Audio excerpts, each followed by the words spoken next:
जय श्री राधे, जय श्री कृष्णा। कामदा एकादशी। धर्मराज युधिष्ठिर कहने लगे, हे भगवान, मैं आपको कोटि कोटि नमन करता हूँ।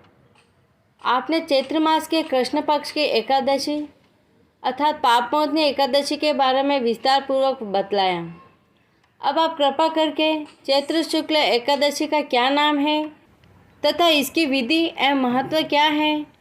भगवान श्री कृष्ण ने कहा, हे धर्मराज, चैत्र मास के शुक्ल पक्ष की एकादशी को कामदा एकादशी के नाम से जाना जाता है। एक समय की बात है, यही प्रश्न राजा दिलीप ने गुरु वशिष्ठ जी से किया था और जो समाधान उन्होंने बतलाया वही मैं तुमसे कह रहा हूँ। कामदा एकादशी व्रत कथा। प्राचीन काल में भोगीपुर नामक का एक नगर था। वहाँ पर अनेक ऐश्वर्य से युक्त पुंडरीक नाम का एक राजा राज्य करता था। भोगीपुर नगर में अनेक अप्सरा, किन्नर तथा गंधर्व वास करते थे। उनमें से एक जगह ललिता और ललित नाम के दो स्त्री पुरुष अत्यंत वैभवशाली घर में निवास करते थे। उन दोनों में अत्यंत स्नेह था, यहाँ तक कि अलग अलग हो जाने पर दोनों व्याकुल हो जाते थे। एक समय पुंडरीक की सभा में अन्य गंधर्वों सहित ललित भी गान कर रहा था। गाते गाते उसको अपनी प्रिय ललिता का ध्यान आ गया और उसका स्वर भंग होने के कारण गाने का स्वरूप बिगड़ गया। ललित के मन के भाव को जानकर कारकोट नामक नाग ने पद भंग होने का कारण राजा से कह दिया। तब पुंडरीक ने क्रोधपूर्वक कहा कि तू मेरे सामने गाता हुआ अपनी स्त्री का स्मरण कर रहा है, अतः तू नरभक्षी दैत्य बनकर अपने कर्म का फल भोग। पुंडरीक के श्राप से ललित उसी क्षण महाकाय विशाल राक्षस हो गया।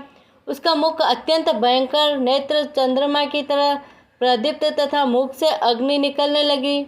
उसकी नाक पर्वत की कंदरा के समान विशाल हो गई और गर्दन पर्वत के समान लगने लगी।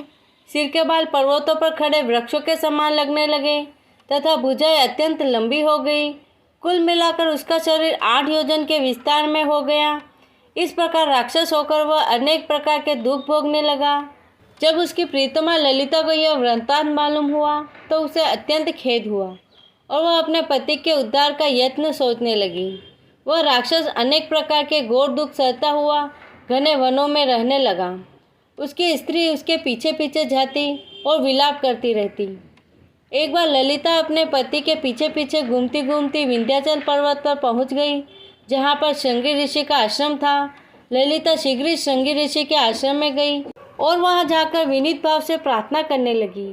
उसे देखकर श्रृंगी ऋषि बोले, हे सुभगे, तुम कौन हो और यहाँ किस लिए आई हो? ललिता बोली, हे मुने, मेरा नाम ललिता है। मेरा पति राजा पुंडरीक के श्राप से विशालकाय राक्षस हो गया है। इसका मुझको महान दुख है। उसके उद्धार का कोई उपाय बतलाइए। श्रृंगी ऋषि बोले, हे गंधर्व कन्या, अब चैत्र शुक्ल एकादशी आने वाली है, जिसका नाम कामदा एकादशी है। इसका व्रत करने से मनुष्य के सब कार्य सिद्ध होते हैं। यदि तू कामदा एकादशी का व्रत कर उसके पुण्य का फल अपने पति को दे तो वह शीघ्र ही राक्षस होने से मुक्त हो जाएगा और राजा का श्राप भी अवश्य ही शांत हो जाएगा। मुनि के ऐसे वचन सुनकर ललिता ने चैत्र शुक्ल एकादशी आने पर उसका व्रत किया और द्वादशी को ब्राह्मणों के सामने अपने व्रत का फल अपने पति को देती हुई भगवान से इस प्रकार प्रार्थना करने लगी, हे प्रभु, मैंने जो ये व्रत किया है इसका फल मेरे पति को प्राप्त हो जाए, जिससे वह राक्षस होने से मुक्त हो जाए। एकादशी का फल देते ही उसका पति राक्षस होने से मुक्त होकर अपने पुराने स्वरूप को प्राप्त हुआ। फिर अनेक सुंदर वस्त्राभूषणों से युक्त होकर ललिता के साथ विहार करने लगा।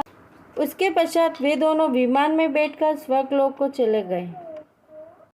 वशिष्ठ मुनि कहने लगे, हे राजन, इस व्रत को विधि पूर्वक करने से समस्त पाप नष्ट हो जाते हैं तथा राक्षस आदि की योनि भी छूट जाती है। संसार में इसके बराबर और कोई दूसरा व्रत नहीं है। इसकी कथा पढ़ने या सुनने से वाजपेयी यज्ञ का फल प्राप्त होता है।